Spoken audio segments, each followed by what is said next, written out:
Okay.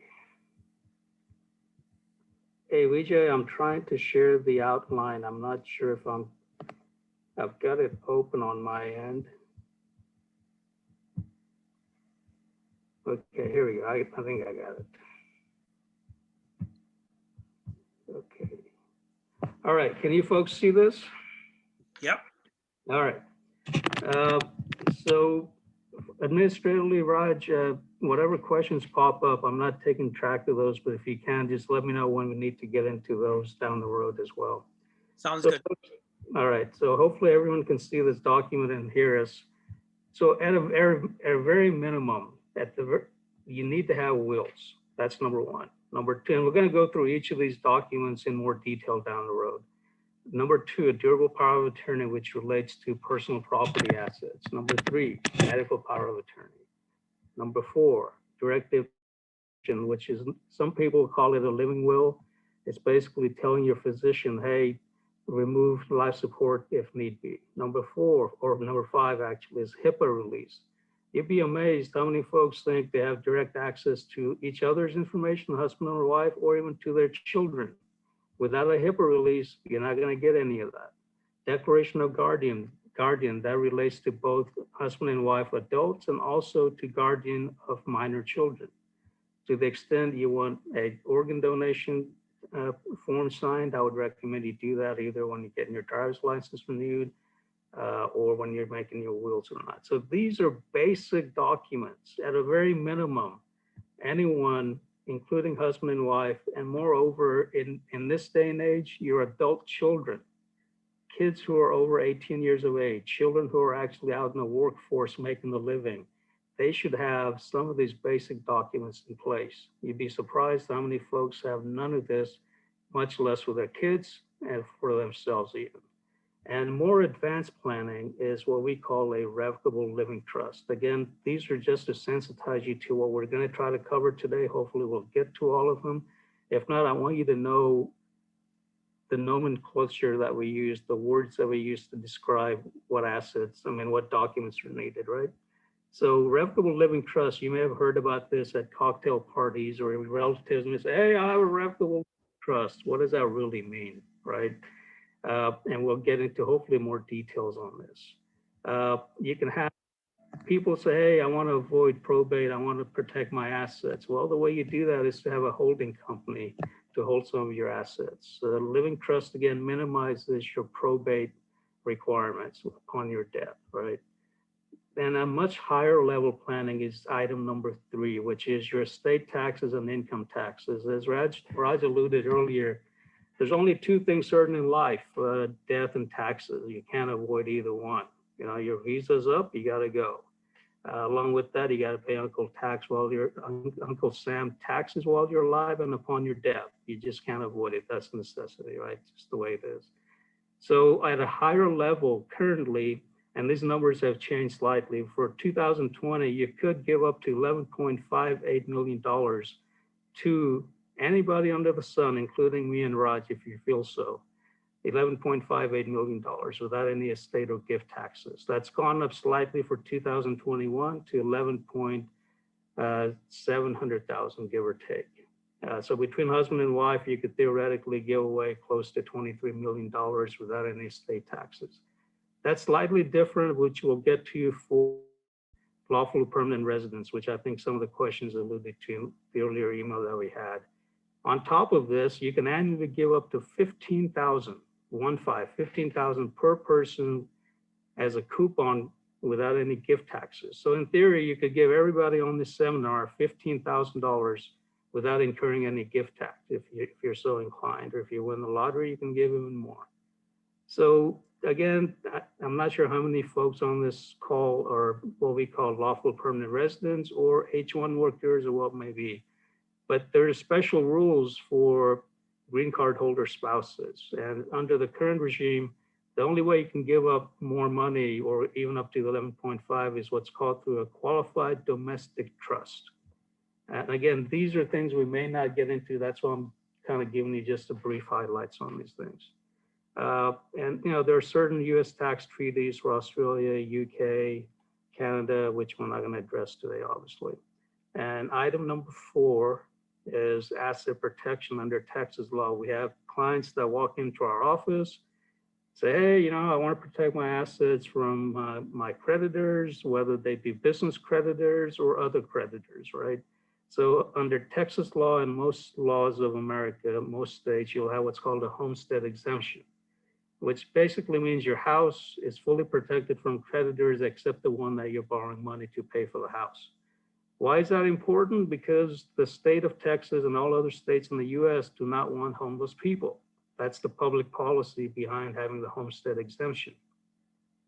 You could also have separation of assets between husband and wife to protect assets, but that means you're going to have to give up your community share to your wife, and conversely, she would give it up to you. God forbid you get divorced down the road, sayonara, you're basically out of luck. Life insurance and annuities are fully protected even in bankruptcy, so your creditor protection lies with life insurance and annuities. Similarly, you can put money away in IRAs and 401ks, and we'll briefly come back to this when we talk about children planning, particularly Section 529 plans for children's education purposes, and even custodial accounts to the extent people are inclined to save money for their. You could have limited partnerships or LLCs to segregate your assets, right? To put money away in those accounts. Or you could set up what we call irrevocable trust, which are life insurance trusts, children's trusts, et cetera, et cetera. And again, part number 4, rule number 4 is more of the advanced estate planning along with number 3. We're not going to get into too much of it, but I want to spend a few minutes just to show you the nuances of more of the advanced planning phase 1, which is what we're going to try to focus on today, hopefully, because we have limited time. And number 5, and a lot of people kind of overlook this, they should consider increasing their liability insurance, either on their automobile insurance. If you have children who are newly licensed drivers, this is definitely something you should seriously look at, because the last thing you want to do is have your teenager driving around with underinsured amounts. Some people just go with the minimal amounts through their auto agent. It costs you pennies on the dollar to increase your liability insurance on your car. Similarly, on your homeowners umbrella policies that you guys have, you may consider increasing that to give you some asset protection. Prenuptial agreements, again, this is more necessarily to the next generation of kids, not Raj and my generation, but the generation after that who may need to worry about potential divorces down the road, where you're worried about segregating your assets, particularly children who are working in the workforce now. They're generating their own money, and they get married. Maybe you ought to consider, hey, what's mine is mine and what's yours is yours and what's ours is ours. But we're not going to touch those again, hopefully, for today's presentation. So I want to go back to the very beginning, right? Let's talk about wills. Again, I'm not going to ask people to raise their hands to see how many people on this webinar actually have wills or not, but if I were to venture a guess, maybe 60, 70% maybe don't have it, maybe more than that. Why not? Why do people not have the basic wills in place? I'll give you a couple of reasons based on my 30 years of practice. One is they don't want to talk about death. Who does? Right? No one in their right mind wakes up one fine day and say, I've got to make a will. No, they're more worried about going to work, raising their kids, making a living and going on vacations. Now, I can't blame people for that. But a will is a very essential part of any, just as you're buying automobile insurance, house insurance, life insurance, whatever you're doing it for a event in the future that may or may not happen, right? That's the essence of why we have all these things controlling our lives, including planning for our kids. Why do we do that? Because we know in the eventuality they're going to need money. We're all going to need something. A will is a very essential that you're going to need today or tomorrow. Might as well do it today rather than later. And that's part of where our focus is going to be today. So a will is basically a revocable document. Keep that in mind. It is a revocable document. It has no effect until you pass away, until you've gone up to heaven. It has no meaning. So you could write it today, you can change it tomorrow. The only time you can't change it is when you're no longer around, right? So a will basically tells you or tells whoever survives you, here's how I want my assets to be distributed. Normally, husband dies, gives it to wife, and we always kill the husband first because the wives generally outlive the husband. That's an actuarial fact. Whether we like it or not, that's the reality. So husband goes, wife gets the money, wife goes, the children get the money, right? If you have minor children, it's even more critical to have a will in place because in the will, you can designate who you want to take care of the children while your husband and wife are both gone. That's the guardian declaration in the will. In the absence of declaring who the guardian of your minor children are going to be, Uncle Mahesh can show up one fine day saying, hey, I want to take care of the kids. Am I motivated by the children or am I more motivated by handling the money that's left for the children, right? Because as the guardian, I get to control the money that's in there, that's in the estate. And more importantly, I get to control how that money's spent. So you want to make sure that whoever you name as the guardian is the person you want to, number one, raise your children in your absence, number one. Number two, to manage that money in your absence, right? So a will is critical for people who have minor children. There's no way of getting around that. So now here's the good news. To the extent that 80% of Americans have no wills, the forefathers of this great land came up with a default language under the statutes of each and every state. It's called intestate succession, INSTATE. Now, what that does is we know, or the forefathers knew by statute, that most people aren't going to be doing these things because they're too busy attending weddings. And this is, again, pre-COVID, baby showers, graduation parties, et cetera, et cetera. So this gets low priority for obvious reasons. So it's under intestate succession, assuming you're only married once, by default, the surviving wife or husband gets all of the assets, and beyond that, the children get the money. So it's not the end of the world if you have no will, but it also means the state decides how and when to get the money out. So it's not the end of the world. So don't let anyone ever tell you because you have no will, the state's going to get the money. No, totally wrong.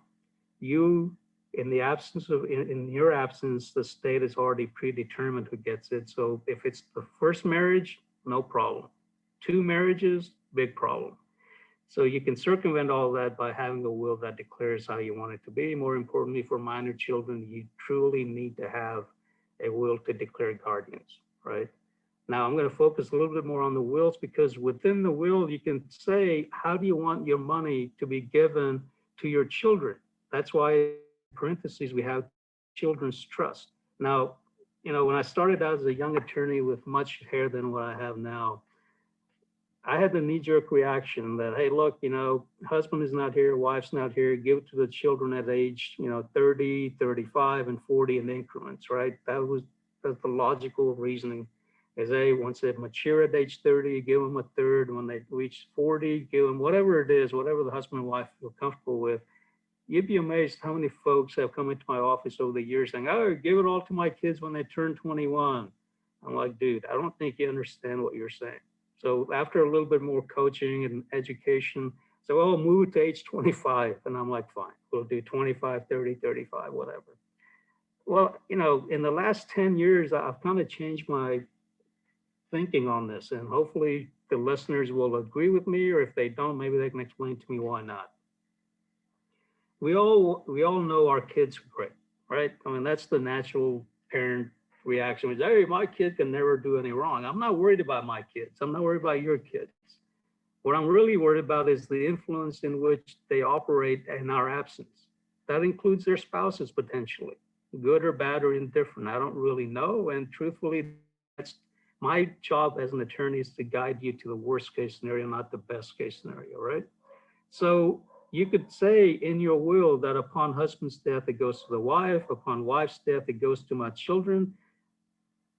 The mistake people make is either you can give it outright to your children directly upon your death, then the children can either blow the money, or number two, they can marry the wrong person, or they can get into the wrong business in which their personal guarantees kick in with their lender. So at that stage, that money is fully exposed to their creditors, right?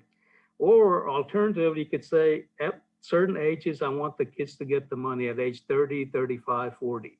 That's all fine and well, but we don't know what stage they're going to be at that in their life at 30, 35, or 40. So what I've done in the last, I would say 10 to 15 years as I've matured with my clients is to say it will remain in trust for my children's lifetime. And they will be the trustee of that trust at age 30, as an example. So that hopefully they've matured, and to the extent they haven't, the money will still be in trust and they could use it as they need it, but it's protected from their creditors' claims. And, touch wood, most of our folks, most of our children, at least the ones I've come across, are going to be professionals, generally speaking, doctors, lawyers, engineers, business people, entrepreneurs, and whatever they may be. But generally, they're going to be at a much higher level than we currently are, right? So why give them the headache of exposing money that you've already gathered for them and on top of whatever they're going to generate? So I would advise folks, say, look, it's better to keep it in trust for their lifetime. Now, again, this may or may not be applicable to the audience at large here, but I have clients who are here for a relatively short time period and have built up a large amount of wealth, but they have elderly parents, either here in the US or overseas. So I always tell them, look, you got to watch out for who raised you. So do you consider leaving X dollars, 100,000, 200,000, 400,000 to your parents back home or parents here? Because understand, you're the primary source of survival for most of the parents at some point in life. If they're retired, then you need to make a provision for them in the will. And this goes both ways for husband's parents and the wife's parents. Again, we're in America, so we need to be cognizant of supporting both sets of parents, not just one, right? So you may consider in your will saying, hey, make it a disposition of a specific bequest to say, look, I leave X dollars or a certain asset to my parents if they survive me. Now, if they predecease you, then that automatically goes away. But, don't overlook that little bit of a tidbit because some people do, and it's unfortunate because then the parents are left without a source of support in their old age, right? And I think I've covered the wills fairly well. If there are any questions, we can go through that prior to the end. Maybe, Raj, I don't know if you want to allocate 10 minutes towards the end, but I'll leave that up to you. And also, let's talk about durable power of attorney. Why do we need a durable power of attorney? Well, I tell folks it's the cheaper alternative to having a guardianship declared for you. And the reason for that is if you don't have a durable power of attorney, that means if, let's say, the husband or wife either has a stroke or is mentally incapacitated for some reason, and the assets need to be sold, either the house or the cars or business, whatever, right? How do you account for that? Well, a durable power of attorney should work because that basically allows you to give power to somebody to say, hey, look, if I'm incapacitated for whatever reason, I give power to my husband or my wife or my adult children to convey the assets over, right? So that's why a durable power of attorney is very, very useful. In the absence of a durable power of attorney, you have to go to court to get a guardianship declared, then transfer the assets over, which is very expensive and it's unnecessary. So a durable power of attorney, as the word durable means, that is during your incapacity.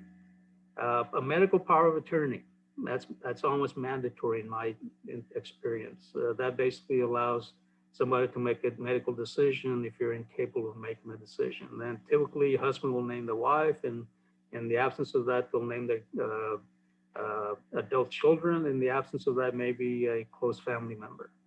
A directive to physician, again, deals with making the decision relative to your physician to say, look, if I'm in a position of no return, then the director of the physician has the authority to remove the plug on life support. Now, here's what I tell a lot of my clients. This is a personal choice. If you don't have a directive to physician, the medical power of attorney decides whether or not to withdraw life support. As a practical matter, no physician or hospital in its right mind is ever going to just remove life support without the family's consent.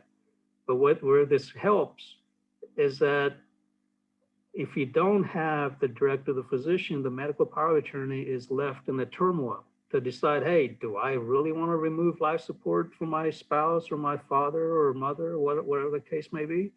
That puts an enormous amount of burden on that person, right? So, and again, in the 30 years I've done this, I've had folks come into my office and around the conference table, a lot of tears have been shed where, the son is literally sitting across the table and the dad said, hey, look, I want to sign the directive to the physician because I don't want to be in a point where I come out and my quality of life is going to suffer. Do I really want to do that? And the son says, are you kidding me? You want to leave without fighting? And dad says, yeah. I mean, at the end of the day, if my quality of life suffers, I don't want to go through that ordeal. So the point being, if you don't have this discussion, if you don't have that Sunday morning breakfast with your children or your spouse and discuss all of these 5 or 6 elemental documents, you're doing yourself a disservice. And one of the critical ones is the directive of the physician. Whether you're talking to your older parents or you're talking to your adult children, have that dialogue where you say, look, I'm giving you the medical power of attorney, but I'm also telling you I do not want to be on life-sustaining treatment. To the extent it's going to prolong my life. Yeah. Great. No, Mahesh, I just thought I'd give you a little break here.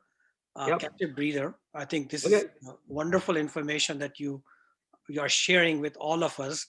I think, one thing I noticed about our community especially is that smart people, logical people, right? They all understand this. But one thing I'm perplexed, and I want you to answer this, is it very complicated to make this thing happen, like these directives, etc., for instance, the basic will, for instance? Is it very complex? Can people do it? What's keeping them from having that in place and taking the unfortunate risk of unplanned things? That's a very good question, Raj. And look, and at the end of the seminar, we're going to make this available to you so you could email it out to the attendees. We have the standard forms for durable power of attorney, medical power, directed to the physician, HIPAA. We're going to give those to you, sample documents, right? Thanks. Yeah, sure. And these aren't complicated. I mean, it's not brain surgery, okay, guys? These are elemental documents. You don't need to go to Mahesh Patel to get. You can download it offline, cheap, okay? The motivation, Raj, is the critical thing. And I don't mean to sound, I don't know what the word is, but I've had clients literally tell me. Please be frank, because this needs to be a wake-up call to our community, because it's scary stuff out there, and a spouse, if she's stuck with a unplanned stuff, look at what they are leaving behind for their spouses. Oh yeah, it's a mess. I mean, no question, and I'll explore that in a second. But what happens again, maybe it's taboo because some people feel like if they talk about death, they're inviting death. I mean, as stupid as it sounds, I've had any number of people tell me, but if I talk about it, the family gets upset. And I'm like, brother, it's not going to come by invitation. It's going to be there regardless of whether you like it or not. I hate to make light of it, but some people feel that, hey, if I start thinking about death and talking about death, I'm inviting death. And as stupid and asinine as that sounds, that's partly the problem, okay? Number 2, it's not a priority because there's no value add to doing something that may not happen 20 years down the road, right? You buy a life insurance policy, but it's really a death insurance policy, right? But the marketing is so good, you want to buy it today, right? But you're really buying a death insurance. Similarly, you're buying car insurance because of a potential accident that may or may not happen, right? So there's value add right there because you're seeing a monetary incentive, but you don't see that with a will or a power of attorney because there's no real money at stake in that sense, right? I mean, you're not going to get a value add immediately. So I think the fact that it's such a distant possibility is what a lot of people kind of say, I'll do it tomorrow. Why do you worry about it? Let's go to the dinner party pre-COVID, right? So, but if you don't have it, what you alluded to earlier, which is, unfortunately, I mean, I think it's getting better nowadays where the spouses are co-equal in a lot of sense, right? Where they're more involved in the financial affairs of each other and they know what's going on, but there's still the old school where the spouse really has no idea of what the assets are and what's going on where. So this forces the issue, which is a full disclosure of where they stand. And you Great. have the honest dialogue. Yeah, Mahesh, that's great. And I think thank you again for making the basic information available. So folks, after this session, a feedback form will be sent to all. As you complete the feedback form, you will given access to a Google Drive, which will house at least 20 documents that Mahesh Patel has shared, his presentation, the checklist, the sample directive things, etc., for you to use, leverage, etc., right? So we will do that. Mahesh, couple of quick things, especially with the Indian community. One thing that you have said in the past, and I really wanted to get a little bit deeper into it, spouses are, some of them are citizens, some of them are green card holder, some of them are H1, some of them are H4. And there's an assumption, as you mentioned, that especially in the state of Texas, right, the spouse will get everything. But then I also heard that no, and in case of non-citizen, this is not the case. Can you elaborate a little bit on that?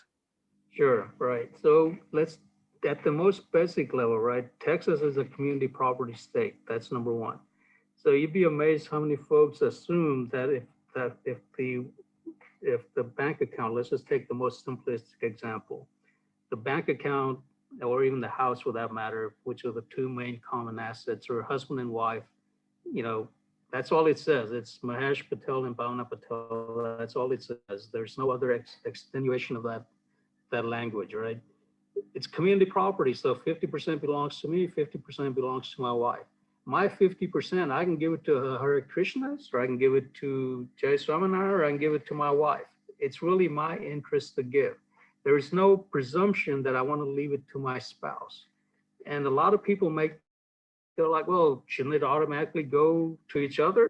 No, because if you remember, and I'm old enough to remember the movie War of the Roses, where they're literally splitting the house, cutting it into half, right? So the reality is people make the uncommon mistake, or I guess very common mistake, that everything is equally and it goes to the other person. No, you have to put it either in the will or you have to do what's called the JTWROS, Joint Tenants with Right of Survivorship. Now, going on to the H1s and whatnot, or even the lawful permanent resident, there's special rules for estate planning purposes. I think their domicile, quote unquote, controls how the assets will be split. So typically you have to establish domicile. And typically, if you're in America, then the law of America will control as to those assets. Now, those assets are overseas. Generally, those we control back in India. So what I've told a lot of clients is, look, you need to make sure whatever assets you have back home are re-examined and properly put in the right title, if you will, whether you want to share that with your relatives, you want to waive certain rights, you need to address those overseas. And we've actually got to link up with an attorney in India that we're working with. Eventually, we're going to make that even more available where they could actually sign some documents here and maybe DHL it overseas with the attorney and have those things documented properly. So upon one party's death, it automatically is addressed and we don't have to worry about it because believe it or not, in India, very nuanced differences there as well. Great. I will turn it back to you, Mahesh. I think just to summarize the will part that, guys, let's make sure that get your house in order so that these things doesn't catch you off guard, as you rightly said. Mahesh, I'm going to put you a little bit on the spot. Several people have shown interest in connecting with you after the session. They say that their employer has a basic legal coverage like JP Morgan, etc. Are you part of their legal shield setup that they can come to you? Because clearly, with the way you communicate, the transparency, the straightforwardness, I think is very important for our community. Right. Now, I appreciate that, Raj. This has come up any number of times in over the last 15, 20 years. Unfortunately, we are not part of even some of this prepaid legal services or the employer-sponsored legal programs. And the reason is number one, we tried once or twice, and truthfully, the money just wasn't there. I'll just be honest with you, because the what they do is they kind of knock you down to a dollar amount where it's just not economically possible unless you're doing a vast volume. And more importantly, Raj, what we've discovered is we've seen some of those work products, and truthfully, but it's just like LegalZoom on steroids is about all it is, because they give you the plain vanilla stuff. There's really no customization, if you will, for the lack of a better word, right? Right. So again, at a minimum, you ought to do it. Yeah. Take full advantage of it. Get the basic stuff in place, and if they have a follow-up question, if they want us to review whatever they've already executed through their employer plans, we can look at it and say, hey, you may want to change A, B, C, D, or maybe change nothing at all. But a lot of times, they don't give you a lot of the detailed analysis that we just presented today. So Mahesh, I'm going to put you on the spot again, which is today you are kind of sounding the alarm bell that, hey guys, you got to get your S in order. Okay, this is important, especially with the COVID. And I mean, I'll be just blunt for the benefit of everybody. COVID has everybody shaking in their boots, right? I mean, we are seeing death. We are seeing, the issues of people getting sick and whatnot, right? People on ventilator, who's going to make the call, right? People are seeing that. People are hearing about it. People are nervous, and being nervous is not the answer. Get yourself organized is the answer. So today, Mahesh is sharing with you the importance of having the basic things in place. We will make the documents available to you. But here's what I'm going to put you on the spot, Mahesh. A month from now, can I invite you back to do one more session? And that will be a pure Q&A, because those who chose to take this seriously, right, and decided to do something, and they may have run into, I don't know what the heck to do here, what is the next thing in this process, so rather than everybody taking your one-on-one time, we can just have a pure Q&A session with you, and they have to submit their questions ahead of time.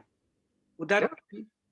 I'll be more than happy to do that. Look, I think this goes back to your introduction and our initial response to educate people. Look, I mean, as one friend told me, there's a lot of information on the internet, but there's no knowledge. Yes.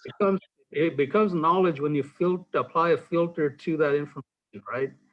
You can Google wills and estate planning all day long, but until you filter that information into a useful knowledge, and that's where the legal profession, whether it's me or some third party, that's where our years of experience comes into play, which is, hey, you're thinking this, but truly you ought to be looking at this, right? So that transfer of information into knowledge is where we add value, right, at the end of the day.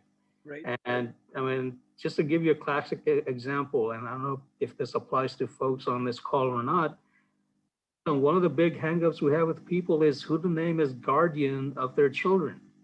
Because you'd be amazed how many folks in the U.S. have very few close relatives physically residing in America. Either they've transferred to America in the last 5, 10 years or 15 years, and their siblings and their parents are back in India, right? And they say, hey, do I make Raj, who I've known for 10 years, as the guardian of my children? No, so what do? Because at the end of the day, part of the planning is I've got to name somebody to take care of my minor children if the husband and wife are both gone and majority of the family is back in India, right? Because you can't assume that if you name your brother, who's the one sitting in India, as the guardian of your children, fly into America and just take the kids back home to India, which is probably not the best solution. But that's what a lot of people naively end up doing, is they name the overseas person as the guardian, then from a complexity standpoint, administratively, it's very hard, A, to get that person into America, number one. If they get in, it's temporary. Number two, the kids may not want to go back to India. Number three, the US probably won't let them take back to India without a court order. All right, so you got multiple issues.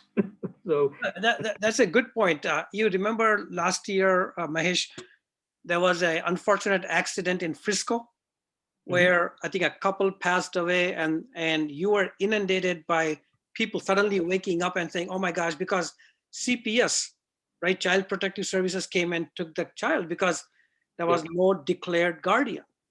yes. Right? I mean, life happens, guys. I mean, and don't take this unnecessary risk. You love your children, and yet you don't want to fill out a simple form. Take the time to decide, who locally, as Mahesh said, should at least be a person that CPS others can contact, and your child future is safeguarded. Is it a very complex form for a guardian thing? No, it's very, very simple. And I'm going to, again, try to share this and hopefully it works. Bear with me, guys. I'm not the most astute technological person in the world, but just be a good attorney. That's all we care for. Yeah, man, trust me. And you're a good man. Thank you, man. We will try, but while we do that, and I know we had a lot of questions, and I want to allocate, Raj, probably about 3:10, and I know you have another person lined up here in just a little bit. What time do they need to come on? They will need to come on around 3:15. So okay. I would recommend you have under 10 minutes to, Right. And if you want to open up for Q&A, that's another, I'll leave it to you. Okay, just bear with me 1 second and I will. And in the meantime, I have encouraged folks, please post your questions. There's no such thing as a dumb question. Put it out there. If we can get to it today, Mahesh can get to it today, great. If not, I'll make sure that Mahesh has some response to you later on. But take advantage of having an attorney giving his time to answer our questions. All right, so I'm gonna, okay, stop sharing. Then we're gonna get other interesting stuff here pretty quick, guys. Just bear with me here. All right, okay.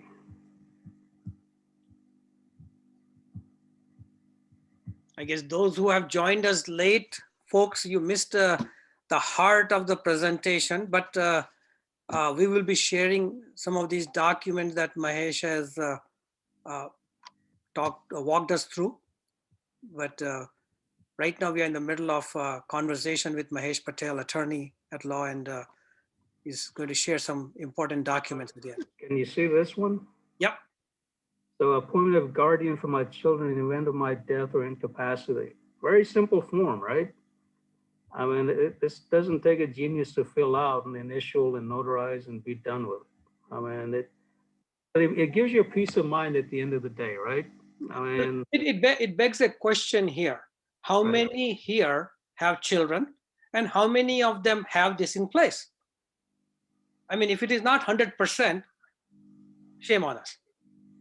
Sorry, guys, I'm so blunt because I care for our next generation. I think you care for our next generation.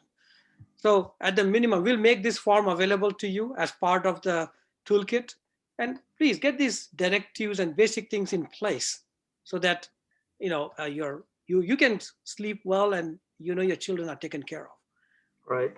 So I'm going to skip to a quick PowerPoint presentation so you guys can kind of go through this. And I think some of the questions we had prior to starting today, Raj, that you guys had emailed to me, I want to share this with you real quick. So people get the idea of what we're looking at, right? So, all right. And cut me off about 3:05, Raj. So if there's any questions, simple questions we can get to. So can everyone see this?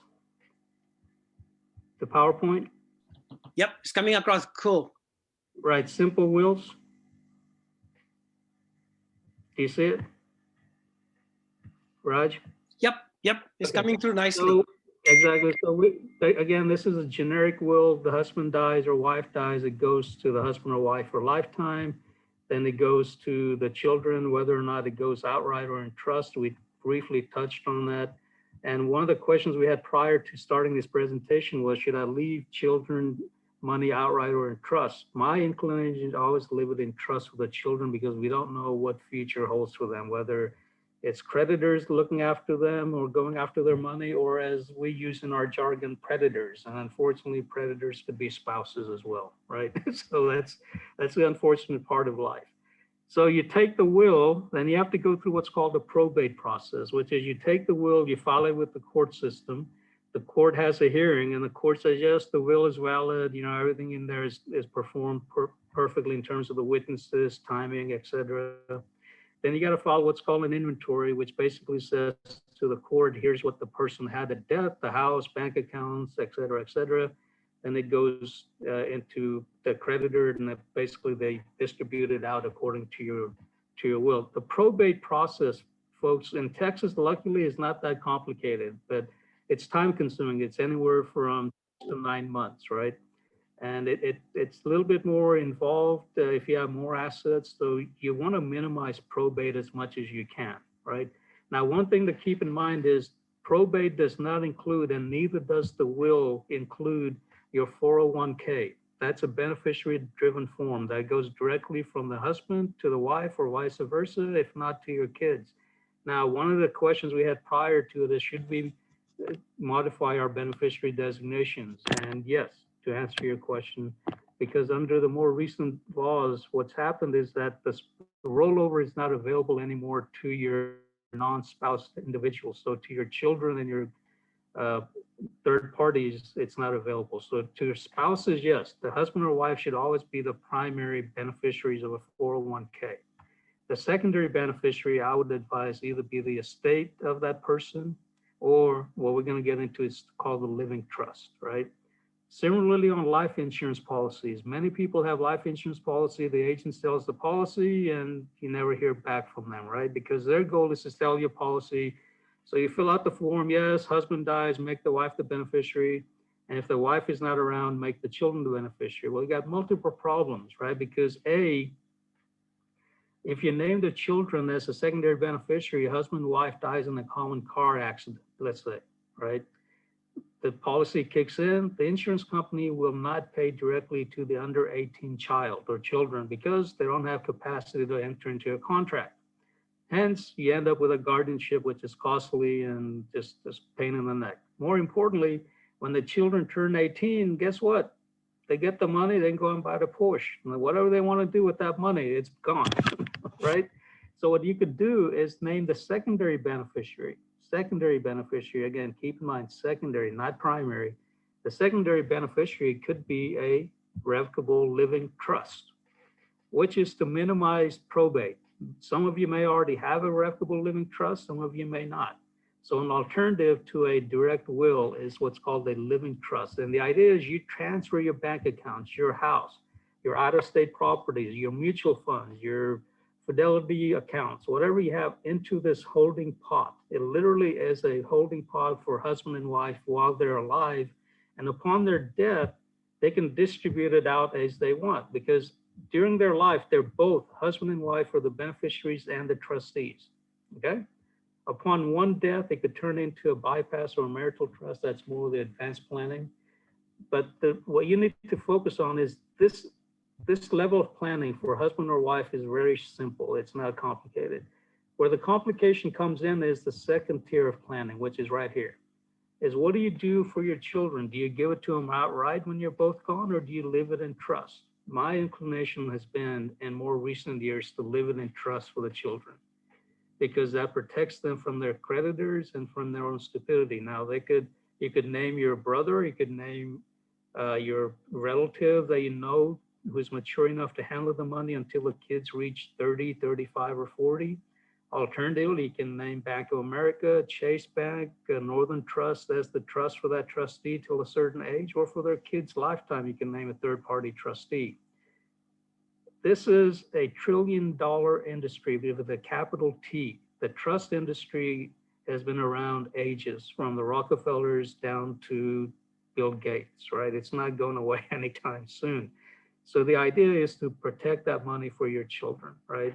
So again, I go back, some of you may already have a revocable living trust, but and you got to fund it. The key word is you got to transfer. You got to go to JP Morgan. You got to go to Wells Fargo and say, hey, instead of husband and wife as the owner of that bank account, now it's the Patel Living Trust that's the owner, right? And who controls that? Well, you and the wife are the trustees. You're the trustees while you're both alive. And upon both of your death, it goes to the children. In between, we have some complexity of whether or not we want to set up some bypass trust if it exceeds 11.58 million, et cetera, right? So again, keep in mind, we need to address uh, life insurance, 401k, those are non-probate assets. Those are beneficiary-driven assets. They never come into the will or the probate. That's the key thing you got to keep in mind. There's another way to avoid the probate process. It's called JTWROS or POD, payable on death accounts. If you don't want to go through creating a living trust, what we call a poor man's alternative is a JTWROS. Don't assume just because it's husband and wife that it's automatically going to go to the survivor. It's not the way it works.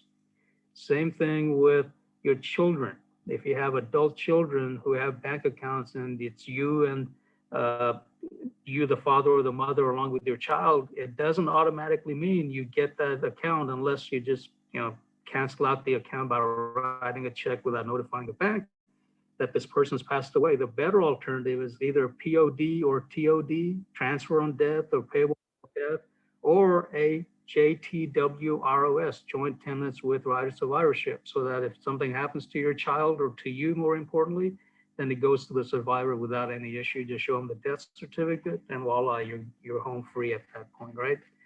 Again, I keep coming back to adult children because a lot of us now are aging, Raj, and a lot of us have adult children. And believe it or not, the adult children don't even have the basic stuffs in place, man. They don't have a will, they don't have a directive of the physician, they don't have powers of attorney, and yet they're sitting on bank accounts at Chase or Fidelity, and they're trading Tesla and making bukus of money. Yet there's no backup to their account.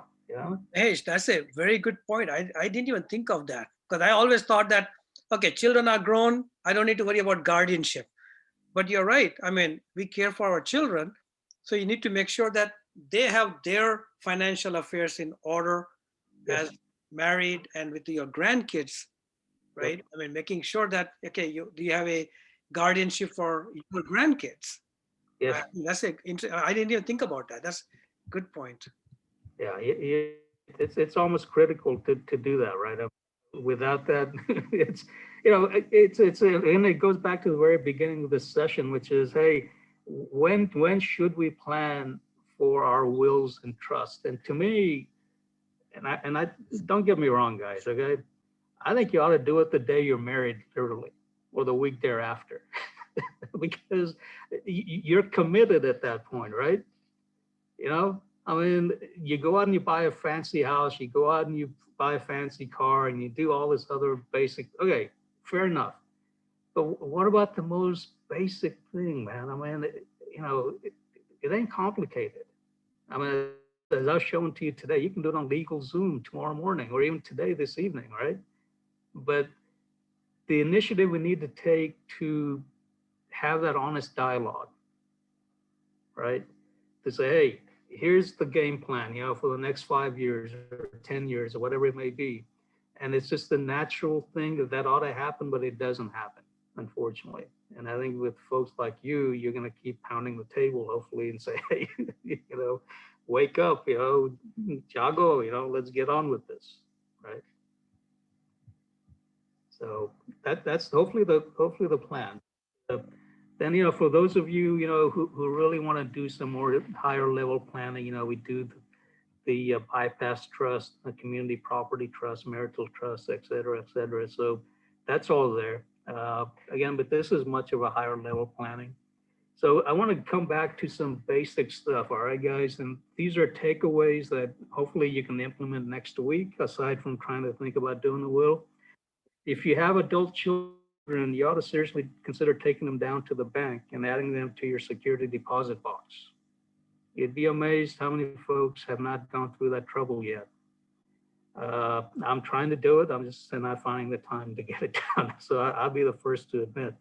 But, in both of our absences, husband and wife, you need somebody to be able to access your safety deposit box. It may have some important documents in there, right? So why not? Since we're all homebound, it's something to consider.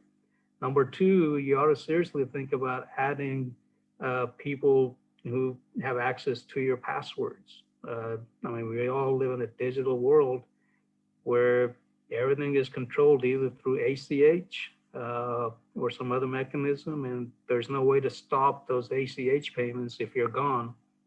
So how about giving or sharing your passwords amongst your family, or maybe writing it down, putting it on some digital wallet? I don't know. I mean, there's all sorts of ways to secure that, but it needs to be able to get into your digital life. I mean, for lack of a better word, your digital life needs to be accessible on your death. So I think as a housekeeping matter, adding your adult kids to your safety deposit box, giving access or having a checklist of list of passwords secured somewhere in your safety deposit box or somewhere electronically or whatever the case may be, that needs to be done ASAP, at a most basic level. Update your beneficiary designation for your life insurance policies, which we touched upon briefly today, right? Looking at your 401k, your IRA accounts, making sure your secondary beneficiaries are in tune with what you want. If you have 3 children and you want to say, hey, I want to give more to one child or 2 children because they may need it more than the other one, who knows? I don't know. And maybe you obviously could make that determination. But, do some basic baby steps, as I would call it. Look around you and see what's important to you critically, number one. What we talked about is updating your wills if you have old wills. Number two, if you don't have old wills, LegalZoom, your employer-based plans, prepaid legal services, get those in place, get the powers of attorneys in place, get the essential documents in place. If not, worst case, go to your bank and say, hey, I want to do a JTWROS. That's the acronym. That's the golden one, JTWROS, Joint Tenants with Rights of Survivorship, or POD, payable on death, or TOD, transfer on death, right? Those are simple. It's going to require probably 45 minutes to an hour and a half of your life, but you got plenty of life left, so why not start using some of that now to plan ahead, right? So we're at 3:05, Raj, so right on the dot of 3:06. Now we've got another speaker potentially on the back, so I don't know if there's any questions pending. There are tons of questions, Mahesh. The one basic one I'll pose right up front is, do you practice outside of Texas? There are people who have joined from New York, California, Ohio, and they have asked, do you practice or could you help folks who are living in those states? We can try. I mean, we've done it in the past where what we do is once we gather the information and kind of try to customize a plan, so to speak, right? We'll go ahead and draft those documents, then get an outside counsel in those states to make sure we're on par with what they need. And if they are, then we'll go ahead and supplement that and get them to execute it locally and good to go. But where we add value, Raj, is the fact that we know our culture, number one. Right. Number two, we know the questions to ask, because a lot of times, either we know the questions or they know the questions and they're hesitant to ask too, right? Because, they'll go to an unfamiliar person and they say, man, this is a stupid question. Should I ask? Should I not ask? And I'm like, look, the most stupid question is the one you don't ask because you leave it unanswered for infinity, basically, right? That's a good point. That's a very good point. And I think I like that part, that you bring that cultural sensitivity that you won't get from other attorneys. And another thing is that your communication style is one where you're straightforward. There's nothing hidden. What you see is what you get. Another quick question for you, and I'm giving some simple ones first. Yep. So let's say people get their act together, they get these documents signed, whether they use the form that you are sharing, whether they go to LegalZoom, whatever. What to do with those documents?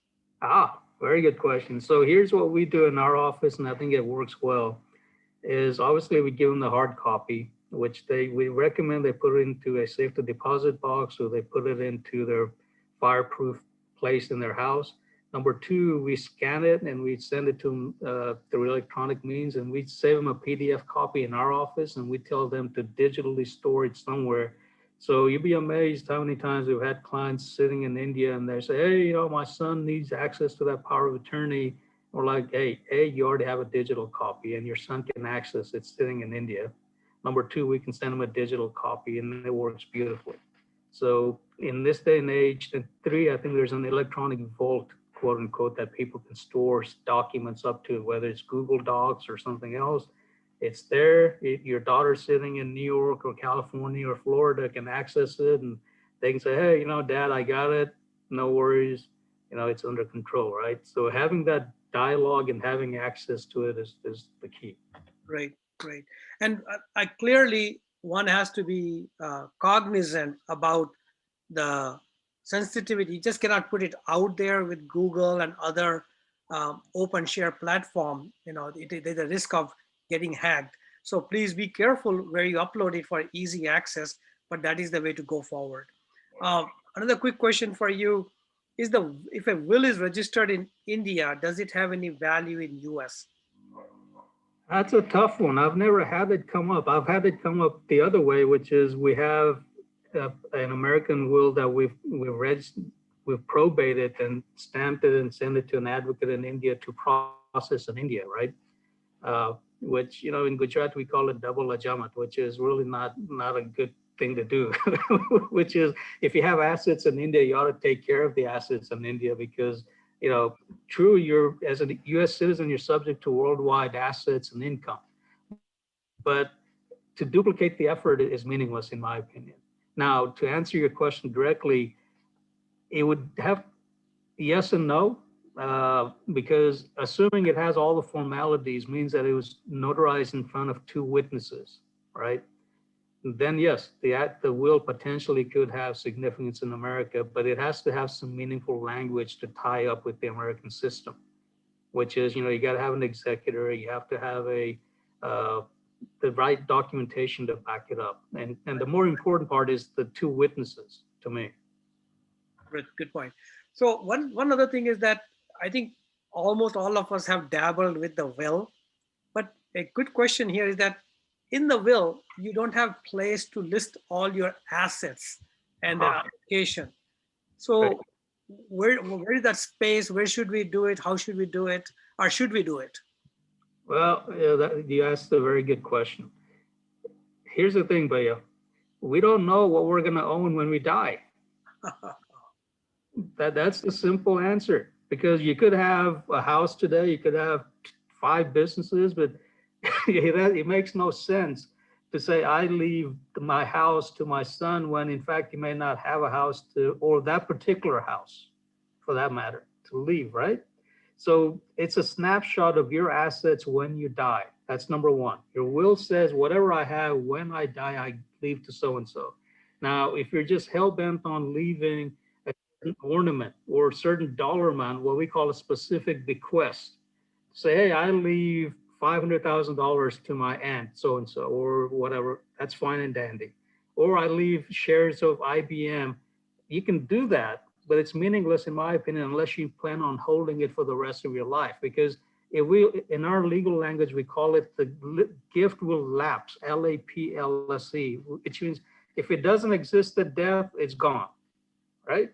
Because you can't trace the shares of the IBM that you sold to a dollar amount, right? So there's really no list of assets per se that we typically advise clients to do. Now, we give them a blank form that says if you want to leave certain jewelry items or certain souvenirs or certain family heirlooms to somebody else, yes, then you could say, hey, I leave the earrings attached, you know, or labeled so-and-so to my niece or my daughter or whoever.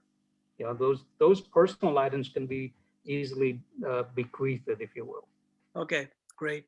I think one of the things which people probably also fear why we don't go deep into estate planning, trust, etc. Because I'll be very candid with you. Attorneys that I have dealt with outside of you, Mahesh, I mean, they will say something, but once you are in there, the next thing you know, there's this bill, maintenance, monthly thing, annual thing. So a question for you is that if somebody is interested in setting up a living trust, ballpark, what does it cost? And secondly, annually or periodically, what should they budget for or plan for? Because I think our community does not like surprises on that front. So just if you can share some ballpark information. Sure, don't worry. I mean, yeah, we're all Indians at heart. So unfortunately, that it's like going to the bazaar, and saying, give me 5 eggplants at the price of two. But anyway, that's a whole other story.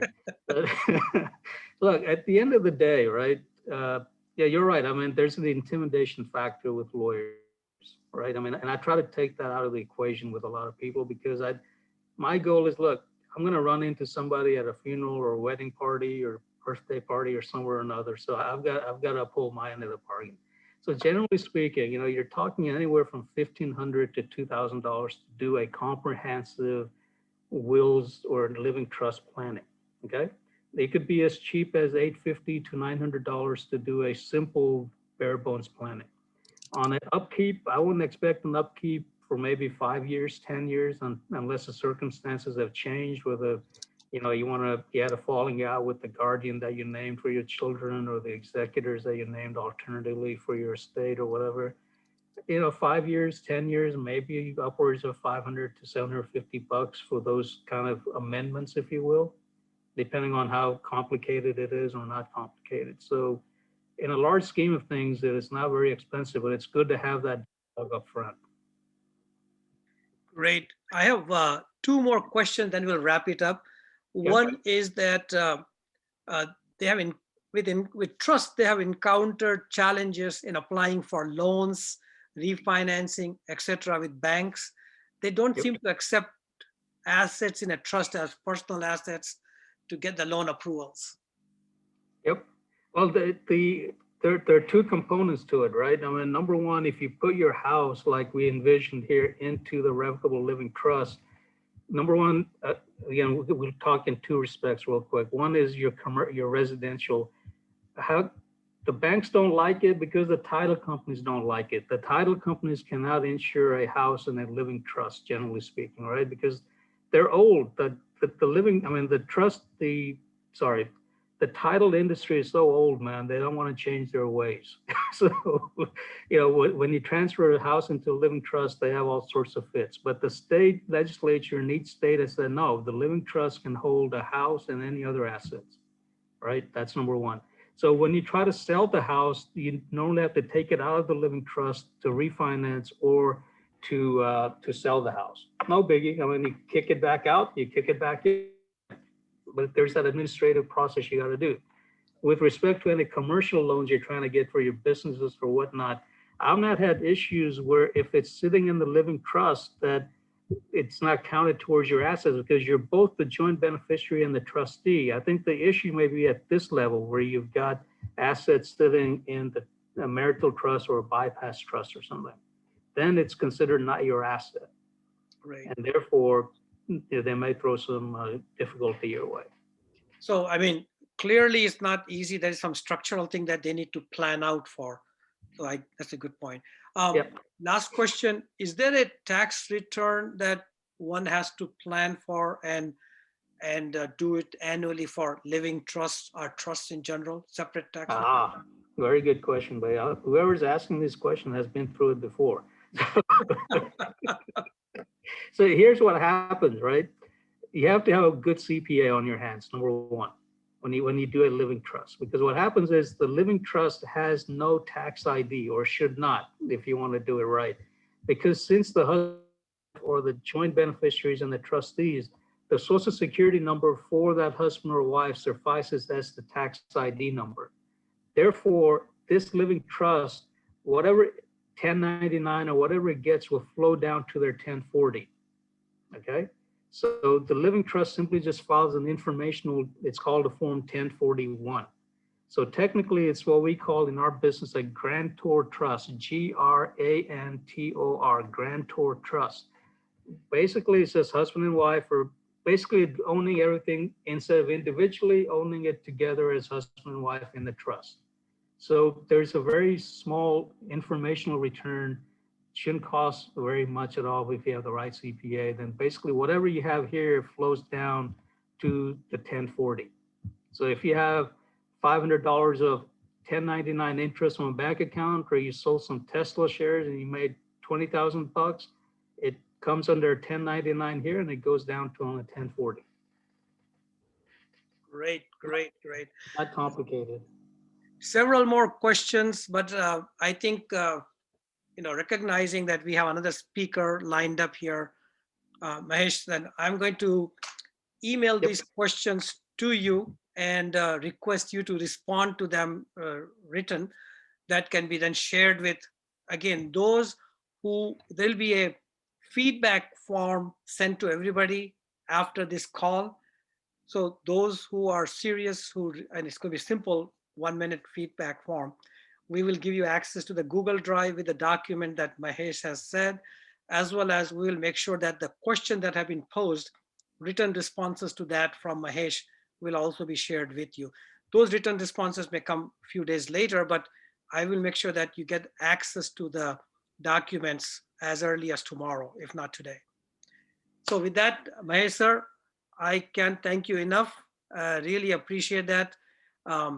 This is the third time that Mahesh, upon my request, has spoken to my friend circle, network, and each time you amaze me with your simplicity, straightforwardness, and knowledge of the subject.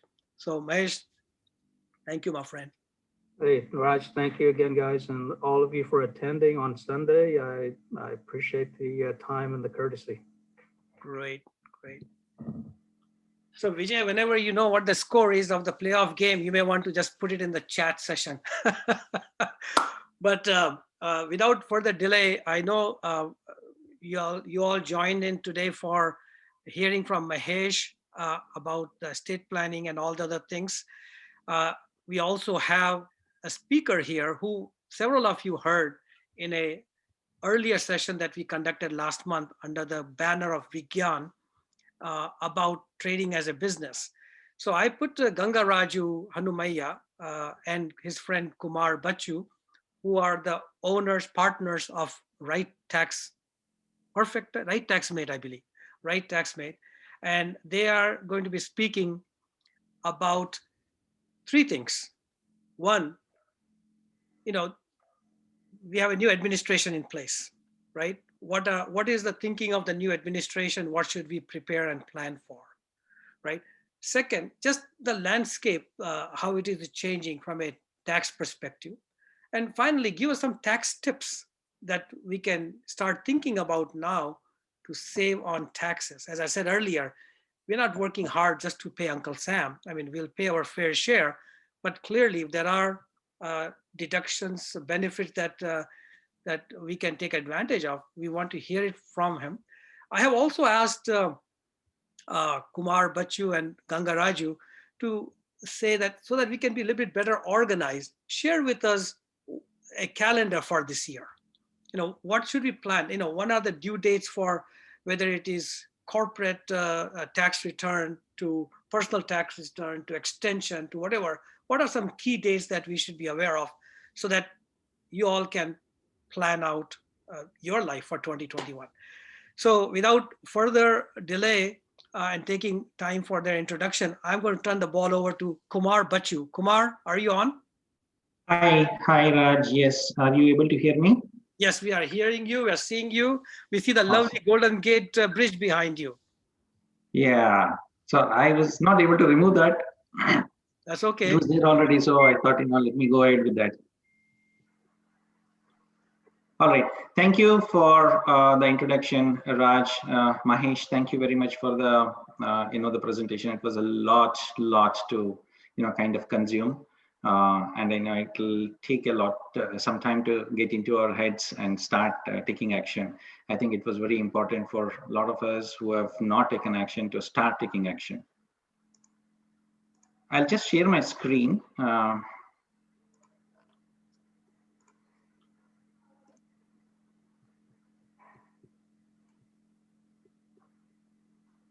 So you're able to see this, Raj?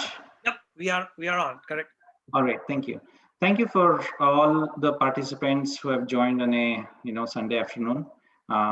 We are just going to cover on what is right taxmate or credentials. We will talk something about the IRS updates, the latest IRS updates. We will also talk about the Joe Biden's tax vision. There are some changes expected. We will just cover on what are the main changes that are coming up. Some tax strategies to save taxes. And as Raj was talking about, just a tax calendar. So I'm just going to cover a little bit about our credentials, our background, and then I will hand it over to my colleague, Gangaraju. So Gangaraju will cover the other topics. A quick overview of our company, Right TaxMate. We are a team of about 35 tax consultants, CPAs, and DAs, spread over 5 offices in US, Houston, Dallas, Denver, California, and Chicago. We have our main corporate office in US, and we are starting a new office in Dallas. Last year we just started off with virtual. This year also we are going to be virtual, but probably next year we will have a dedicated office in Dallas as well. We pride ourselves with technology. I think Raj has been our client. He has been looking into our way of working. We use top of the line tax softwares, secure client portal for all of you to access all the documents, upload all the documents, and that's one of the key differentiators what we always look for. Our client list includes about 1,500 individual clients, 250 plus bookkeeping clients, and more than 50 plus auditing and other services. Our main vision is to be a trusted partner in tax, payroll, and adding value in every work we do. Some of the marquee clients have just bought it out here. We have clients, individual clients, mostly high net worth individuals. 85% of our clients are high net worth individuals. Our businesses range from kind of a $500,000 to $15 million. A very, very small business group is where we focus on. With this as an introduction, I'm just going to hand it over to Gangaraju. Gangaraju will talk about IRS updates and the other topics. Gangaraj, over to you. Thank you, Kumar. Kumar, can you hear me? Yes, I can hear you. Raj, can you hear me? Yeah, okay, you're coming clear. Okay, great. Thank you for the introduction, and thank you for Raj for giving us an opportunity to talk a little bit about the taxes. Gangaraj, thanks for all the participants. I'm going to interrupt you for a second. I'm not just giving you an opportunity. You are going to be on every session of ours. I have dedicated 15 minutes in every monthly session of ours where we want you to come and inform us about tax saving strategies every month. So you are on the hook. Thank you. So kind of you. I'll directly jump into the presentation. So Kumar already given a little bit about background about our company. So now coming to this is the right time for you to think about the taxes. Tax normally you should be well planned. We should be prepared for any kind of all your tax matters well in advance. But now we are in the month of January. Lot of changes has taken place. And IRS also getting ready to accept the tax returns for the year 2020. Normally, the filing window used to open in the month of January, second or third week of January. Because of COVID, IRS also has a lot of things to do. So the filing window has been postponed to February 12th. That means IRS will start officially accepting the tax returns from February 12th onwards. So as a tax professionals, we can keep your tax returns ready and we can officially electronically process your tax return only after February 12th. And this February 12th applies for all your individual return as well as if you have any business, the tax returns will be processed only after February 12th. So this doesn't mean that you should think about taxes or filing the return on February 12th. It is a good idea for you to, if you have received your W-2s, 1099s, or all your tax documents, you should start working with your tax professionals, or you can contact us. We will keep your tax return ready and process it by February 12th. And another latest update is this year, especially in 2020, you can contribute to your charity. And if you are not on itemized deduction, you can still able to claim $300 deduction on your tax returns. Any of the prior year, this was not the case. only this year, 2020, even though you're not itemized deduction, you can still able to claim the deductions on your tax returns. $300 charitable contribution deductions you can claim on your tax returns. And this year again, if you are an itemized deduction, you can deduct up to 100% of your annual gross income, annual adjusted gross income. If you donate, donate an appreciated stock, up to 100% of your fair market value of the stocks, 100% of AGI, you can take it as a deductions. And you can carry over unused flexible saving account. Most of you, if you're not spend flexible spend account, you can carry over to the next year. And you can also take the advantage of lifetime learning credit in 2021. It is similar to 2020. This lifetime learning credit applicable if you have any education expenses for yourself, and also you may have any applicable educational expenses for your dependents. If you are paying any tuition fee or because to improve your skills, you attending any educational institution, you are paying any education expenses for yourself, you can take a lifetime learning credit for the year 2021.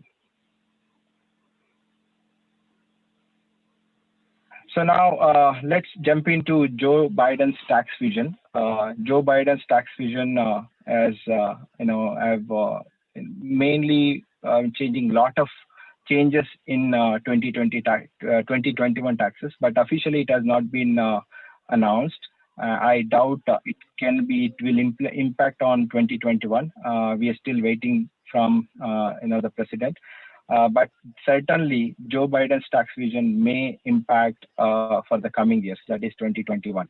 But it is good to know what you may expect 2021 or later. So the important changes have been listed here, and these are all still on the paper. We just bringing it for your attention. As I told you earlier, it may not have any impact for the year 2020 tax returns, and also I don't think it may have an impact on your 2021 tax returns. Probably some of the these changes may be applicable in the coming years, that is 2022 or following years. So one of the major change that anticipating as part of Joe Biden's tax vision is there will be increase in Social Security tax. Earlier, Social Security tax used to stop if your income or if your W2 income is more than 137K. But now with Joe Biden's tax vision, you may need to pay additional Social Security tax if you have a W2 more than 400K.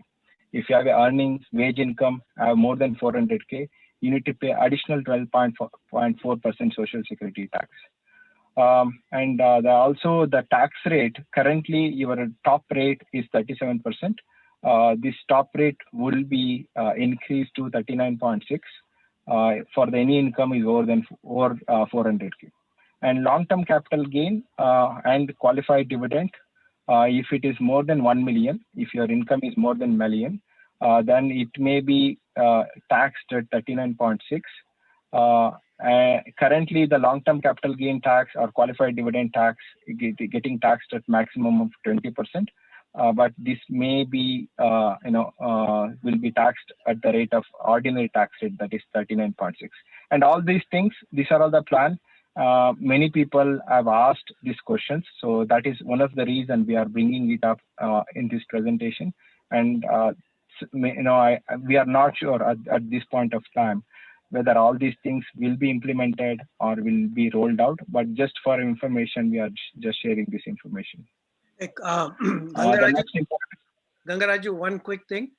For the benefit of our participants, folks, I am going to request Gangaraju to share this presentation with me, which I can share with all of you. So don't worry about trying to take the notes down here. The presentation will be made available to you. Try to understand and then pose your questions based on that, and put those questions on the chat so we can ask Gangaraju at the end of it.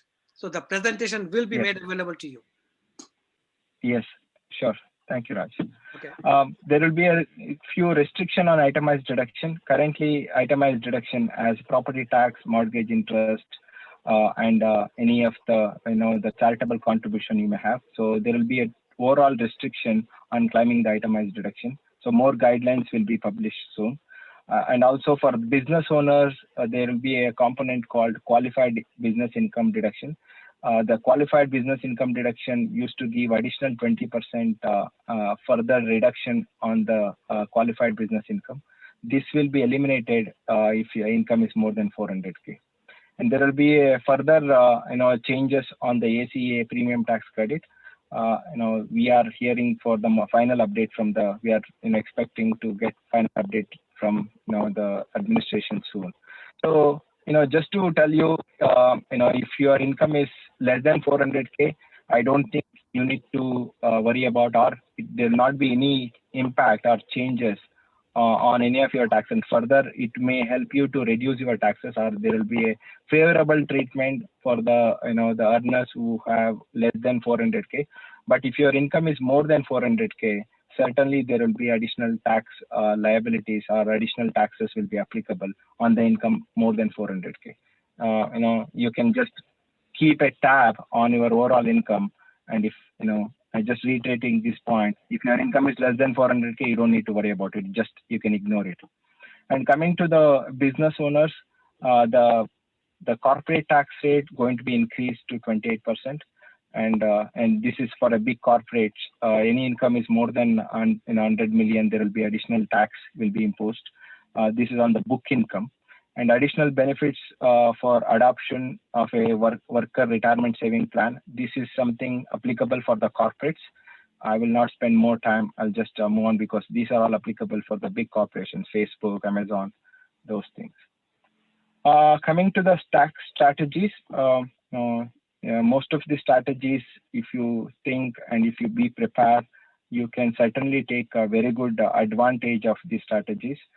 We have broadly classified the tax strategies into two parts, personal tax strategies and business tax strategies. Personal tax strategies, there will be no 10% penalty with the newborn, or if you have an adoption during the year, up to $5,000 per individual per child. Especially if you have a 401k or any restricted account, retirement account, and you are looking to withdraw that amount, most of you know that there will be a 10% penalty. But in the year you have a newborn, if you withdraw $5,000 by you and $5,000 by your spouse, total $10,000. So you can withdraw it where you don't pay any 10% penalty. So this is something if you have a cash flow, you may withdraw it. Otherwise, you need to wait until you reach 59.5 years to withdraw this amount. And another strategy is materially participate to deduct rental property losses. If you spend 750 hours in managing together combined, you and your spouse together, you can classify yourself as a real estate professional. And most of the real estate properties generate a loss, a negative income, because there is a component called depreciation. So depreciation, where you don't put any money from your pocket, but based on the value of the property, you get a deduction on your tax return. So because of the depreciation, there will be most of the time, most of the real estate in the early years do generate a negative loss. A negative loss or a loss from the real estate property, not always deductible. So if you change your structure and if you make yourself as a materially participate, you can deduct all the losses you are getting from the real estate properties. The next one, declare foreign rental property and take advantage of depreciation and travel expenses. This is one of the popular strategy. Most of us have properties in India. Some of the properties your relatives are living or your parents are living in the properties. You still own the properties. If you still own the property, technically you need to calculate the fair market value of the property as a rent. And you need to disclose the rental income on your tax return. Being a US person, you are required to pay tax or report worldwide income on your tax returns. So this rule can be turned out to a strategy. So most of in India, rent, let's say I'll give you a quick example. Let's say you report 5,000 rupees as a rent. I've just taken the hypothetical number. So by reporting 5,000, you can write off the expenses you have on the rental property. You can write off the travel expenses. You go to your house, you visit the tenant, you make any improvements. So all improvement expenses can be taken as a deduction. Your travel expenses can be taken as a deduction. Depreciation can be taken as a deduction. Any any other expenses that are directly related to the property can be taken as a deduction. So most of the time, by taking consideration of all these expenses, it will generate a negative income, and the negative income help you to reduce your overall income. So you are one side taking care of the rules, you are disclosing your Indian property, other side generating a negative income that helps you to reduce your taxable income. Another one, convert IRA to Roth IRA to avail the tax-free growth. Again, there will be a strategy on timing. You should convert in the year you have less income. You should convert in the year you have, your tax rate is less. So, if you plan well, you can convert it, and the rest of your life, you can get a favorable tax treatment. That is, you don't pay tax on the growth you make in the Roth IRA. Take maximum advantage of your employer flexible spending account, 401k account, HSA account. So your employer, if you are working for a large employer, there are lots of plans available. By contributing this, you can reduce your taxable income. And some places, your employer also contribute on your behalf. So learn about all the benefits you have and try to max out and try to take advantage of all these pre-tax deductions that would help you to reduce your taxable income. And another strategy is, if donate appreciated stock to a charity instead of donating the cash, the appreciated property or stocks will give you favorable tax treatment than you're donating to a cash, because an appreciated property will increase your charitable deduction, and also it will not create any taxable event on your tax returns. You don't need to pay tax on the gain. Rather, you get the direct charitable deduction based on the fair market value of the property. The next one is take advantage of kiddie tax. For a small kid who are less than 14 years of age, you can invest some of your the 1099 you get from your banks or from your buying stocks. You can invest through your kid's custodian account, and you don't need to pay tax on the income you generate in the custodian account. It will goes to your kid. Your kid always be in a lower tax bracket. If anybody wants to explore more about it, contact us. I'll share it with greater details or with an example. Business tax. Gangaraju, I think we'll pause at this point because we had told everybody we'll wrap up the meeting by 3:30. So here's my suggestion. There are a few questions that have come in at this point. So let us address those questions and give back the Sunday to our folks who have come in. And those who are interested in the business tax strategies, I mean, one thing about Gangaraju, he's willing to do a separate 15-minute session one-on-one if you have things you want to discuss about property in India versus tax advice here. So I think there are a few questions. Gangaraju, can you see the chat window? Yeah, I can see the chat window. I'm on my phone. Let me see the chat window. By the way, first of all, for the benefit of everyone, you must have seen Gangaraju has dialed in from his spanking limousine or fantastic looking car. Gangaraju has been blessed. He and his wife have been blessed with a second child recently. So I'm sure that he's trying to make sure that he doesn't get disturbed during the session. So he's gone into his wheels and he's doing his session from there. So Gangaraju, thank you very much and thanks for your dedication. And rather than me posing the question, I thought if you want to pick the question and answer, would that be better? Or I'll be happy to do a Q&A. Yeah, sure. You can pick any questions. I'm trying to find one. Okay. I'm on. I'll do a LIFO, last in, first out. So what proof is needed to show rental, expenses for property in India? Certainly a legitimate proof which has the detailed description of the work they have done. And, if you one is IRS always looks for who made the payment. If the payment is going out from your bank account, and if you have a invoice that shows that description, what kind of work you have done, and also if that is reflecting on your property. If I take an example, let's say you rebuild the kitchen, paint, or you painted your house. So the money should go out, the expenses should go out from the bank account, your bank account, to the contractor, whomever it has been paid. Second, that work should be completed for your house. Taking a picture of your house once the painting is done, or once the remodeling or an improvement is done, that would help, keeping and also paying that money directly from the bank account. Okay. So these things will help in case if you get into any kind of audit or any kind of questions if you get from that. Great, great. So for Indian properties, we are filing in India, besides filing here, do we still need to, add them in our taxes here? That was a question. Where do we show the expenses against the property in India versus here if you are filing in both the places? So India, Indian income tax will be followed when it comes to disclosing the income or paying the taxes. India has a threshold. If you have only the rental property and if your income is less than 2,50,000, it gets changed every year. You don't need to file a tax return in India. Whereas here, you don't have any de minimis. That means even if you get 20,000 rupees rental income, you still have an obligation to report the rental income on your US tax returns.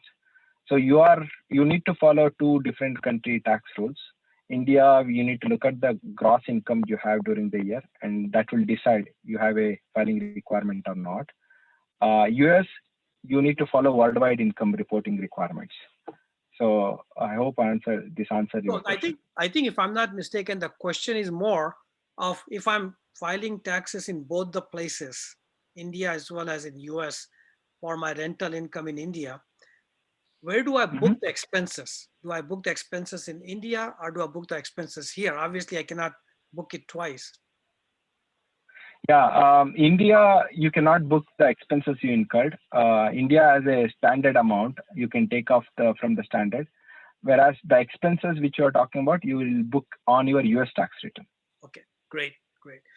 Is there a statute of limitations on taking a loss on an investment in a company that you effectively consider a write-off? Statute of limitation generally for a tax return is 3 years, and even that applies for a business returns. It's 3 years. Okay. But again, depends on the kind of the violation or a kind of non-compliant. Statute of limitations varies. So if the total violation or a total non-compliance is less than 25% of the AGI of that person, then it is 3 years. If it is more than 25%, it may extend more than 3 years. If the question is about only statute of limitation, I think generally it is 3 years. Right. So I think this next question is pretty straightforward, but I want to hear from you. The 400K income bracket, that Joe Biden is talking about. So is that only applies for those on W-2 on payroll, or is it on the AGI, which could be part of 400K as a income, which includes capital gains, etc.? So Joe Biden's first point, which I mentioned about the Social Security tax. Social Security tax applies only on the wage income, but all other taxes will be applied on the AGI, total AGI. Perfect, perfect. Any increases to SALT? I don't know what SALT is, so let me also kind of put my glasses on. SALT tax caps expected? SALT, state tax deductions, state and local tax deductions. So currently the limitation is $10,000. Right. You can only take $10,000 state and local tax deduction on your return. This may bring back to the full amount, and also it will have a the impact on the AMT tax. But currently, no clarity from the Joe Biden's plan. Okay. But currently it is $10,000. The limitation is $10,000, 2020 and 2021. Well, I think that if I may, I'll just add a question of mine. Property tax also is capped at 10,000. Do you see that changing? No, state and local tax, property tax together, the cap is $10,000. Oh, together capped. Okay, got it. Is high school courses qualify for lifetime learning for kids that can be claimed? Yes, there are two types of credits available. One is lifetime learning credit. Other one is, the regular education credit. Lifetime learning credit has no limit, as the name suggests.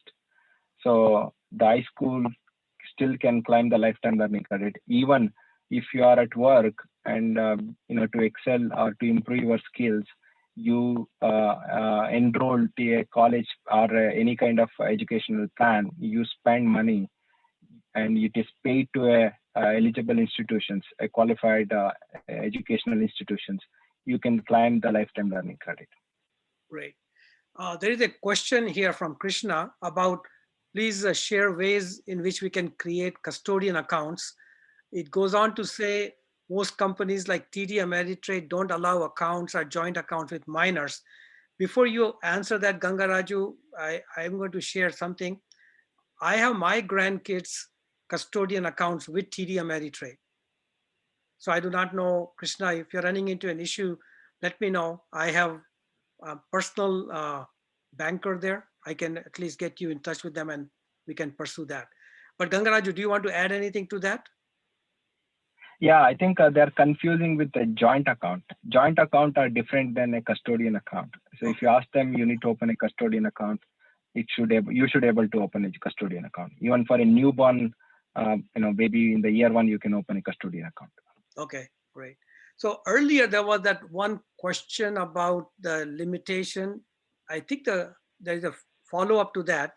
It was really more about, I meant taking a loss, such as private shares bought in a company that are no longer viable. Is there a statute of limitation to that? I meant taking a loss such as private shares bought in a company that no longer think is viable. I'm just reading that question. Yeah. No such rules. Even if you are investing in a private company, if there is a loss, you're still able to claim the loss on your tax return, but there will be a limitation of a $3,000 loss can be claimed on your return. Any loss more than $3,000 will be carried forward. I hope Krishna is asking about the capital loss carryover. The capital loss carryover of $3,000 limit. That's right. But that can be offset. Let's say, I'm just trying to think out loud and trying to put myself in Krishna's shoes. Let's say I invested in XYZ corporation, right? And I got shares for that and they are worthless. So I take the loss. I can take only $3,000 every year. But on the other side, I have invested in the stock market and I bought a bunch of Apple shares and I got a lot of gains. Can I offset my business stock loss with my trading stock gains? Yes, you can. So a different account will be reconciled on your tax returns. So you can offset any of the loss you have from any of the capital gain for that year. Great. I hope, Krishna, we answered your question. Another one is that can we show private school fees for middle schools and take any tax benefit? Private schools fee, you can. I think the question is more about the qualified tuition plan. The private school fee, especially that may not be eligible for a tax credit, but you can use the private school fee from your 529 plan. But private school fee will not generate any tax benefits. But you can use 529 plan to fund the private school fee. Right. Hey, Kumar, can you go to the last slide so people have your contact information? Oh, calendar. Let's talk about the calendar before I forget it. Gangaraju, why don't you go to the calendar and then wrap up the meeting? Sure. So this calendar is mainly focusing for the tax calendar.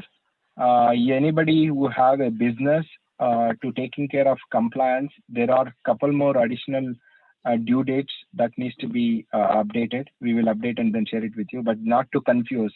This calendar will be applicable for large group of participants today. So if you are expecting any 1099 or if you are expecting any W2, ensure you receive by February 1st. And for any reason you work for somebody, you performed any activities, if you're not received by February 1st, you should notify your the employer or whomever you worked for. So ensure you get the information. Most of the time it happens that the employer will submit 1099 or W2, and the recipient not receiving it, they may not report on the tax return. So IRS will have a discrepancy that that leads to a tax notice and penalties later. So just to be sure, ensure you are receiving all your tax documents by February 1st. And especially for the small business owner, you need to mail the, if whatever you are issuing for your employees or anybody contractor, as a business owner, you need to mail the 1099 or process 1099 or file 1099 by March 1st. March 15th being the tax deadline for partnership and S corporation. All flow through entities must file tax return by March 15th. If you are an individuals, your tax filing due date is April 15th. And if you are a corporation, INC, and you are doing a C corporation tax return, again, the tax deadline is April 15th. And individuals who have made income from capital gain or sale of business or any other than the W2 income must estimate the taxes and pay the estimated taxes by April 15th. So, or if you have any business income, you must estimate the taxes and pay your quarterly taxes by April 15th. The reason you need to pay the estimated taxes is because IRS expects you to pay taxes as and when you earn the income. So if you have an income in the first quarter, IRS expect you to pay the taxes in the first quarter. And if you need for any reason, let me interrupt you for a second. You had also shared with us about trading as a business. So let's say I have trading as a business, and in the first quarter I made a ton of money. Do I need to take some portion of it and pay to IRS as a part of my quarter? Yes, absolutely, yes. Okay. Yes, absolutely, yes. If you have a business income, you earned any income, you need to pay. Not paying the estimated taxes will lead to penalties, underpayment penalties. So it's very important to identify your income, do your bookkeeping, and pay the estimated taxes in the quarter you earn. So first quarter estimated taxes to be paid by April 15th of 2021. And if for any reason you want to file an extension, you are not ready to submit your tax return by April 15th, you should file an extension, and filing an extension deadline is April 15th. Great. May, there is not much. June, again, second quarter estimated taxes to be paid by June. And September, third quarter estimated taxes. And if you have filed an extension, you should file your business tax return by September 15th, and that is partnership or S corporation returns. October 15th is the deadline for individuals who filed an extension in April, and corporation return also to be filed by October 15th. Great. Wonderful. I think, folks, we kept you on a little longer than we had planned, but looking at the number of people who are still signed in, is definitely topic of interest. So thank you very much for sticking around. I'd like to thank Mahesh Patel, Ganga Raju, Kumar, behind the scene, Vijay Asava, and also want to thank Suman Chapuri, who jumped in and shared his Zoom account with us when the Google Meet failed. So thanks all around. One thing, as I mentioned a few times, I'll just recap. there will be a feedback form sent out. Please fill it out. We want to know your experience. We also want to capture what are topics and speakers of interest. So in the future, we can bring in relevant topics to you under the We Gyan banner. And the whole purpose of this is knowledge sharing to enrich our community, to make our community rich. So that's about it. So with that, Vijay, if you want to open up, unmute everybody and then sign off in a couple minutes, let's do that.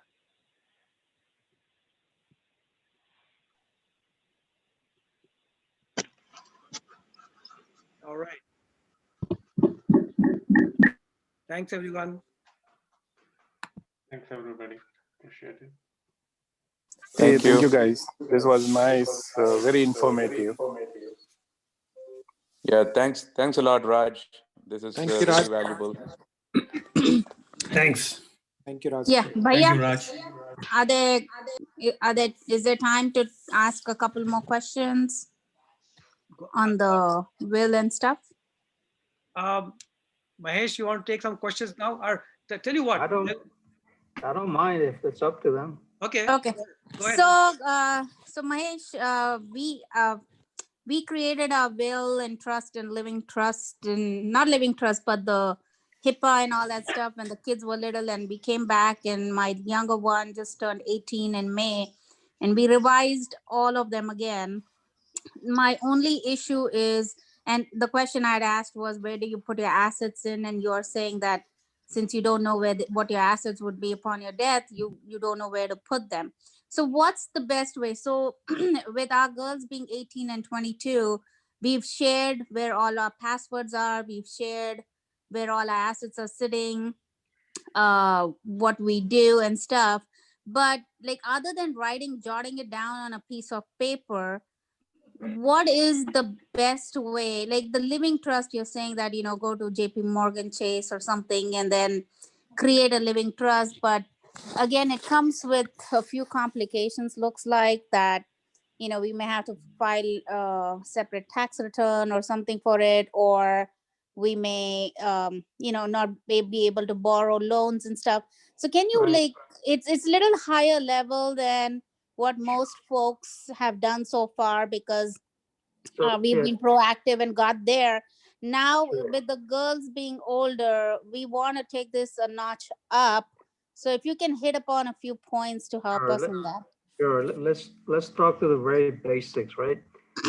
One, you really can't, I mean, you could if you want to name specific assets in the will, but it's kind of self-defeating because A, you don't know what you're going to have when you die. That's why either you give equally, you say, look, whatever I own at my death, I give equally to my two children. And potentially one of the child could have passed away, then you have grandchildren who would inherit, right? So that's why we Yeah. always say it's better to say we leave X percentage and be done with that, right? So that's simple. Okay. If there are certain personal items, jewelry, or that you want to leave, then we normally, and I'll send Raja a copy of this. It's a separate handwritten form that he can, a spreadsheet that he can basically handwrite. Hey, the golden jewelry or this work to this child or whatever. That's easy, right? Now, and I looked at some of the questions on the living trust. I don't know why there's a lot of confusion with people, because a living trust is simply a revocable trust, which to me is a good opportunity to avoid probate down the road. So if you transfer your house, your bank accounts, you go to Fidelity and you retitle. I've not had issues, truthfully, over the 20, 30 years I've done this for clients, where if you're simply retitling the assets into the name of the living trust, and it's a revocable trust, right? Okay. So it's still your husband's and wife's equal amount. So I'm not sure where, I know what somebody had posted that it's a big issue getting assets in and out, unless there's something. phone se karna, iPad se karna. Okay. So Mahesh, can you help us understand how do you fund this living trust then? So what is the process, or how can you help us if we have to do that? It's fairly straightforward. Once you create the revocable trust, right? the only way you could transfer real estate in any part of the country or Texas, you have to do a warranty deed. So you would convey the primary house from husband and wife to the husband and wife revocable trust, and you record that in the county in which you live. Okay. And what we do when we do the warranty deed, we explicitly put in that this husband and wife revocable trust and the homestead protection and all of that is fully intact, so it doesn't go away. And if the county, and we've had this in Harris County, where the county writes back saying, hey, your homestead protection is only eligible if the house is going to be rented for zero rent, and all of that is documented in the living trust that we create so that you use the house for your time period without any issues, right? Okay. So that's how you do it. Then you take the trust to the bank and you say, hey, here's my bank, here's my trust document. We want to change the name from Mr. and Mrs. Patel to the Patel Revocable Trust. And Okay. when you get your tax statement, that's what it would show. Okay. Then you contact. What is another? Okay, so we'll like either talk to you offline or do more research and come back and talk to you on that. Another Sure. question I had is we do have a small business which is an S corp, and both husband and wife we are in it. All the other accounts that the beneficiary can be named, we have done that, except for this being a small business, we're not able to do that. So then would you suggest the whatever the POW or whatever you had said, or TOD or POD No, it's is the simple. way? You're, Okay. right, you're confusing two things. No, The S- my question is, what's the best way? Suppose something happens to both of us. It's a S corp, it's a small business, and we want our money to go to our children. What's the best way to do that? Well, I think Well- the several IT entrepreneurs are there on the line also. I think in case something happens to them, the money is one part of it. How does the business transfer smoothly to the next generation, to the children? Sure, it's fairly simple, at least in my mind, right? Let's say you have Lakshmi LLC, right? And husband and wife own 100%. There's several ways to do this. One is you transfer your LLC membership or S corporation share by a bill of sale into that revocable trust, right? Okay. Your K1 goes to the RLT at the end of the year, right? Okay. And whoever is the successor trustee, let's assume that husband and wife are the initial trustees, and we always recommend alternate trustees to manage that trust, right? Okay. Let's assume you name Raj or your second cousin or whoever as the alternate. That trustee would then control the assets, which includes. Can somebody mute, please? I'm getting disturbance. Yeah. Okay. I think so, my recommendation, Anita, is I will make sure that Mahesh contact information is shared with you. Okay. Yeah. So please feel free to reach out to him. Mahesh, you can take Anita's call. And no worries. Okay. Just have her email me and I'll take care of it. That'll be great. All right. Okay. All right. Sounds good. Right. Thank you so much, Mahesh. All right, Okay, guys. everyone. Thank you very much. Unless somebody has a burning question to ask Mahesh or Ganga Raju, I will give 30 seconds before Vijay will say goodbye and leave the meeting. Our goal, just FYI, is we want to bring you sessions like these every month. Maybe I'm being too ambitious, but based on the feedback I will receive after this session, we will try to get on that. So our goal is to do it on the 4th Sunday of every month. So today is January 24th, the 4th Sunday. So the 4th Sunday of February, we'll bring another topic, another speaker. We'll also still include Ganga Raju to talk about tax tips. So that's our goal. And hopefully you found this of value and a good way to spend a Sunday afternoon and learn and hopefully save money and make money. Thank you so much, Bhaiya, and everybody else. Really appreciate it. Thanks again, Mahesh. Thank you, Anita. And thank you, everybody, for joining. This was very encouraging. We had almost 90 some people at the peak, and we had 60, 70 people even till the end. So that is a great show. And we'll continue to build on this. Namaste, everyone. Take care. Thank you.